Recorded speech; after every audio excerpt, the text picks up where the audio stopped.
Hello students, how are you all? I hope you all are fine and following all the protocols for the COVID-19. It's increasing rapidly, so be at home, be safe, and let's start the next topic. You know, in our previous topic what we have learned about how we add the adding and manners. Okay, so in this topic we learn about the difference. Now I hope you got it, how to differentiate it, and you can write it easily about this. So let's start it.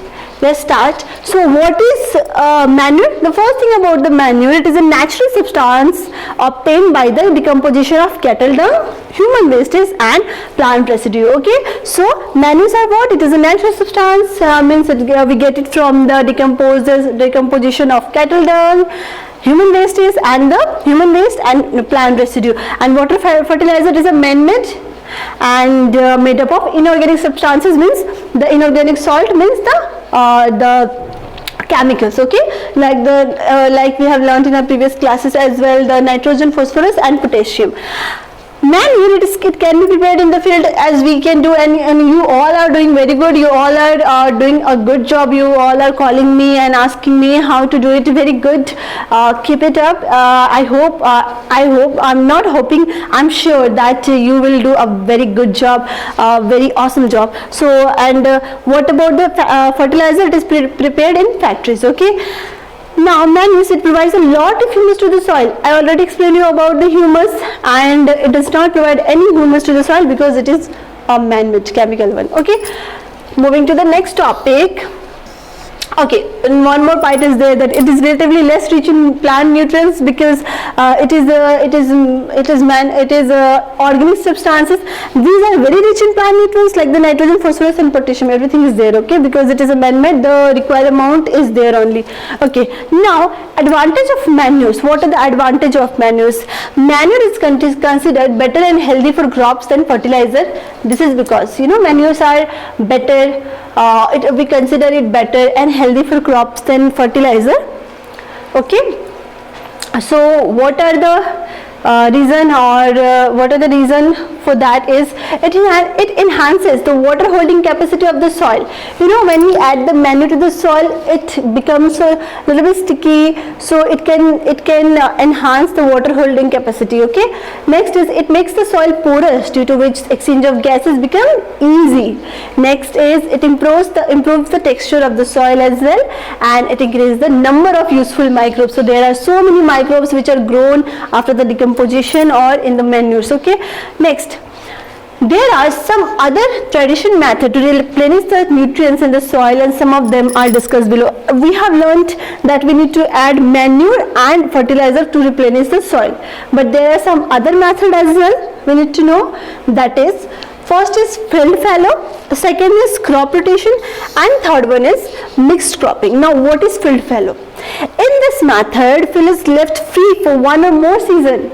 So what, so you know, farmers, they just left the field for one or more season, for 6 months or for 4 months, and dead plants, animals and other organic matter that collects on the land are decomposed by microbes. So farmer, what they do, they just collect all the dead plants or the animal wastage, that is the cow dung and all, and other organic matter that collect on the land and are decomposed by microbes. Okay, and thus the nutrients are replenished in the soil. So you know, dead plants, they have the nutrients, animal wastage, they have the nutrients, even the dead animals as well.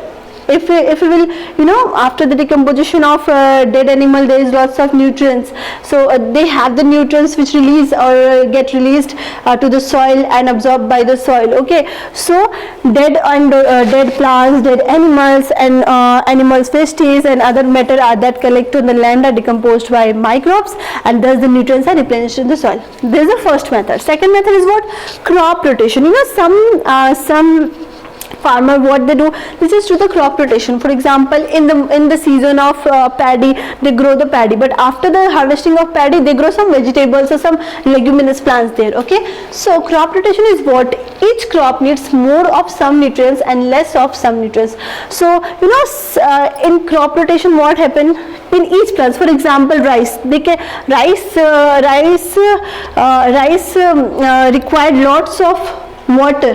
But if we will sow some, or if we will plant other crop in the same field, that can require a little bit amount of water, a little bit amount of other, less amount of other nutrients than rice, we can say. But so each crop needs more of some nutrients and less of some others. So farmers therefore change their crops in each season so that soil is not depleted of any particular nutrients. So why farmer do it? So that soil not depleted in any particular nutrients. For example, legume is grown in the field after the harvesting of wheat and rice crop.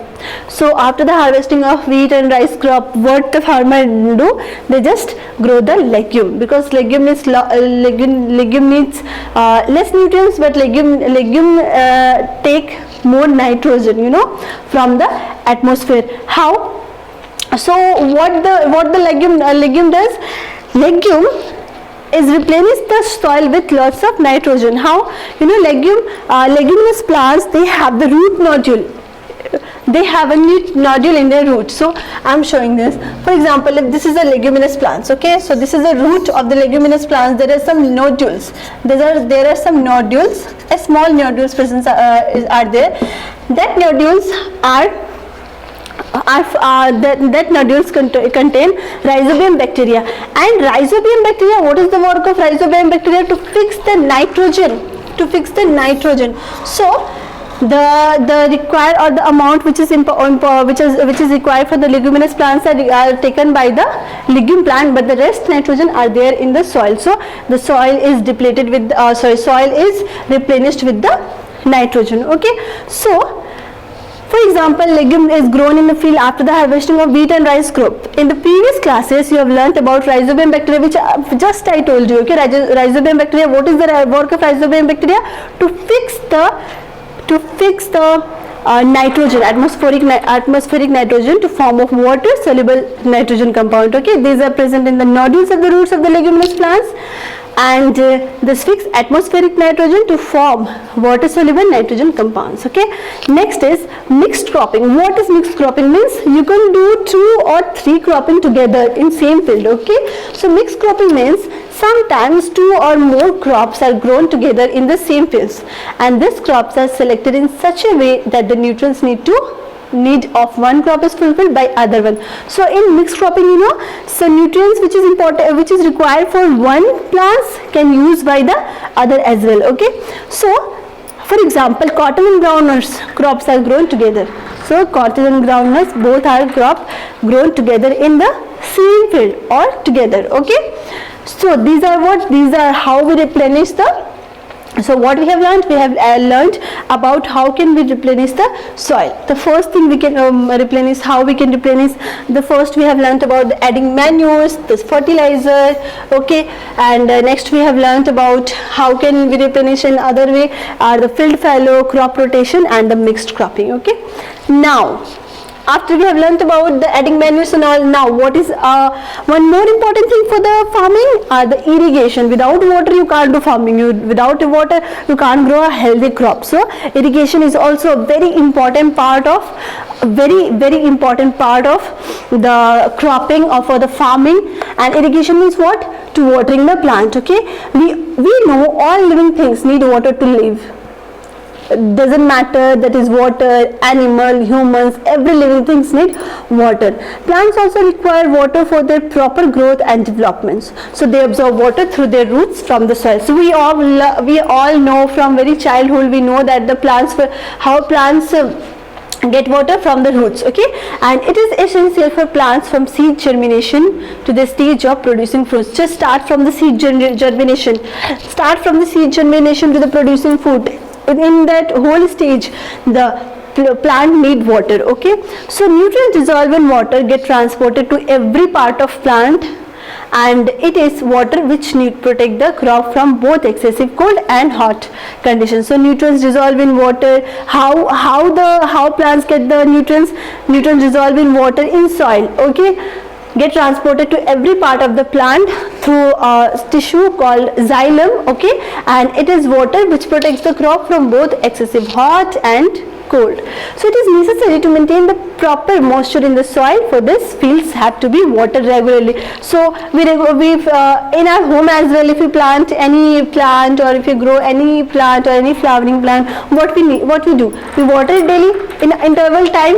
Okay, so irrigation means the supply of water to crops at different intervals. Okay, and the time and frequency of irrigation are different for different crops. So you know, every like all crops are different, every crops are different, and different crops need different amount of water. I told in the Google Meet classes as well that the tea gardens need water, but not much. The water should not be stored in their roots, otherwise it will the plant will die. So it should be there should be a little bit water, but it should drawn. Okay, so but at the same time rice needs lots of water. So different plants need different different amount of water. Okay, next, see the source of now next, see, in summer we have to water crops more frequently. Why? The question, in summer we have to water crops more frequently. Why? Think about it nicely. We also drink a lot of water in summer, right? Why? Because of sweating. We sweat a lot, and because of the evaporation, like that only in summer. Plants also think about it and answer me. I will not going to answer you. Okay, answer me in comment or answer me in WhatsApp. I'm not going to answer it. I have given you the hint. Now it's up to you. Okay, so in summer we have to water crops more frequently. Why? Think it and WhatsApp me. Okay, now next, source of irrigation. What are the sources of irrigation? There are lots of sources are there. Nowadays there are lots of, but in the previous time there are very limited sources were there. So sources of irrigation are, the various sources of irrigation are wells, tube wells, ponds, lakes, rivers, dams and canal. So traditional method of irrigation was what? In different parts of India, different type of methods are used to lift up the water available in the wells, canals and lakes. So cattle and human labor is used to do this method. You know, in the previous time kettles were there, human labors were there. They were just pulling the water and pouring it to the field. So these methods are cheaper but less efficient. It was cheaper but it was less efficient. It was taking a lot of time and lot of laboring as well. So some of the traditional ways of irrigations are moat, chain pump, dhekli and rahat. See, this is the moat, dhekli, rahat and chain pumps are also there. Now their modern method, now every farmer are using, most of the farmer are using modern method. Why? Because it helps the farmer as well by saving the time and laboring, but it is little bit economically expensive, but it is good. The first one is sprinkler method. I have seen this in tea garden. I have Google classes also. I told you about this as this very common method in tea garden, sprinkler system. It looks so nice, so beautiful, and I enjoyed. We were enjoying a lot in my childhood with this. Okay, so sprinkler system, in the system water escapes from revolving nozzle. So there are revolving nozzles. See, okay, it is like a rain, it looks like a rain, sprinkle like rain on the crops. And this system is useful on the uneven land. If there is uneven land, like especially in the hilly areas, okay, if there is uneven land or the ups and downs lands are there, so when the sufficient water is not available, sprinkling is very useful for the watering sandy soil. Okay, now drip irrigation, water drip irrigation, it is very good method of for watering, because there is no wastage of water. The required amount are just giving to the requiring amount of water is giving to the plant. Okay, so in this system the water is allowed to fall drop by drop just at the position of the root. See, this is the crop and there is a root.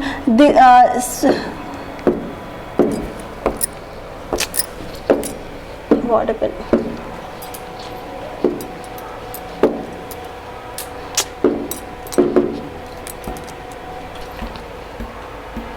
Okay, so drip irrigation is what? In the system the water is allowed to fall drop by drop just at the position. So these are, see, there are some pipes and there are nozzle just at the roots of the plant. Okay, so It is very useful for watering fruit plants, gardens and trees, and this method minimizes wastage of water. So however, it is very expensive. Why it is very expensive? Because it takes so many pipes, so many nozzles are there. Now weeding, I told you, so we have learnt about the irrigation, how we will irrigate the plant. Okay, so in this class we have learnt about the irrigation, we have learnt about the different type of the replenishing of soil. Okay, how we will replenish the soil. In our next class we will learn about the weeding. Okay, we are just left with some topic, weeding and what is this? We are just left with the some topic, that is weeding and all. Okay, so thank you for today.